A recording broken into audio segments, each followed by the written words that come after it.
Hey, welcome. If you've ever felt like getting in shape is this giant, scary mountain you have to climb, you're not alone. Not at all. There's this idea out there that if you can't hit the gym for an hour or do some crazy workout, then, well, what's the point? Today, we're going to tear that idea down. I mean, you know the feeling, right? You're scrolling online, you see all these super intense fitness trends, and you're supposed to feel motivated. But instead, you just feel overwhelmed. It can make even the thought of starting feel totally impossible. But what if that whole all-or-nothing way of thinking is just wrong? Well, get ready for some good news because some really hopeful new research is flipping that entire narrative on its head. A massive study is giving us a much fresher and honestly a way more encouraging way to think about our daily activity. So, let's talk about just how big this thing was. This wasn't some tiny little experiment. Nope. Researchers pulled together huge sets of data that already existed from 4 different countries. We're talking Norway, Sweden, the US, and the UK. That gives their findings some serious weight. And when I say huge, I'm not kidding. They looked at the activity habits of over 100,000 people.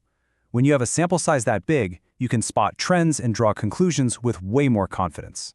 And here's the other key detail that makes this study so solid. The data came from wearable devices, like fitness trackers. This is a total game changer because it's not based on what people thought they did or what they remembered doing. It's based on what they actually did, which makes the information incredibly accurate and reliable.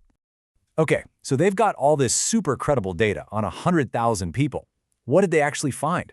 Well, this is where it gets really cool. The results all point to these small, totally doable actions that have a shockingly big impact on our health.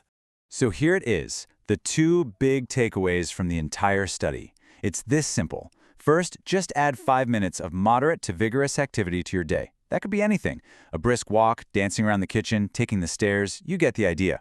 And second, just sit for 30 minutes less each day. Maybe you take a phone call while walking around, or you just get up and stretch a few times. That's it. So how much of a difference can these little changes really make? Well, according to their models, adding just those 5 minutes of activity could potentially prevent up to 10% of deaths from any cause each year. And sitting for half an hour less could prevent another 7%. I mean, those are some serious numbers. Okay, it's one thing to see percentages on a chart, right? But what does this actually mean for us, for you, in your real life? Let's zoom in and put this stuff into perspective. Here's the thing. 7 or 10% might not sound like a crazy number at first glance, but when you apply that to the entire world population, we are talking about millions of lives. It just shows the incredible public health potential of these tiny shifts in our behavior. Think about the ripple effect that could have. And this, right here, is why this message is so critical. The World Health Organization says that almost a third of adults and an absolutely staggering 80% of adolescents aren't getting enough physical activity. Now look, this isn't about making anyone feel bad. It's about showing that a much friendlier, less scary message like, hey, just move for 5 more minutes, could make a world of difference for so many people. I absolutely love this quote from Maria Hagströmer, one of the study's authors. It just nails the whole point. It's this reassuring message straight from an expert saying, hey, you don't have to be some elite athlete. A few minutes of walking is a real, powerful place to begin. And her colleague Ing-Mari Dorn drives that point home. The real magic of this research is that it's all about what's realistic, what's actually achievable. We're always being told to make these huge, drastic lifestyle changes, but this study celebrates the small stuff that people can actually do and stick with. So, if there's one single, powerful message to take away from all this, what is it? It really just comes down to the incredible and totally underestimated power of just starting. It's really about a mindset shift. On one side, you've got that old, toxic thinking. If I can't do a full hour, why bother? But the new insight, the one backed by all this data, is that a few extra minutes matter.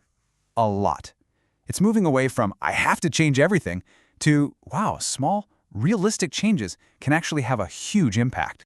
Now, let's be super clear on one thing.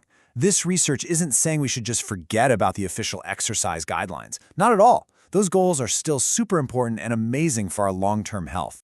What this study really does is it gives us permission to start small. It proves that for the millions of people out there who feel totally overwhelmed, the journey can literally begin with a 5-minute walk. Because everybody has to start somewhere. And that's really the heart of it. The simple act of beginning, of choosing to move for just 5 more minutes, or choosing to stand up instead of sit. That decision, that start, is powerful all by itself. It builds momentum, it builds confidence, and it really truly matters. So, I'm going to leave you with this question. Forget about next week or even tomorrow.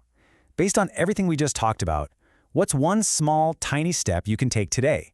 Because as this research proves, that small step might just be the most powerful one you ever take.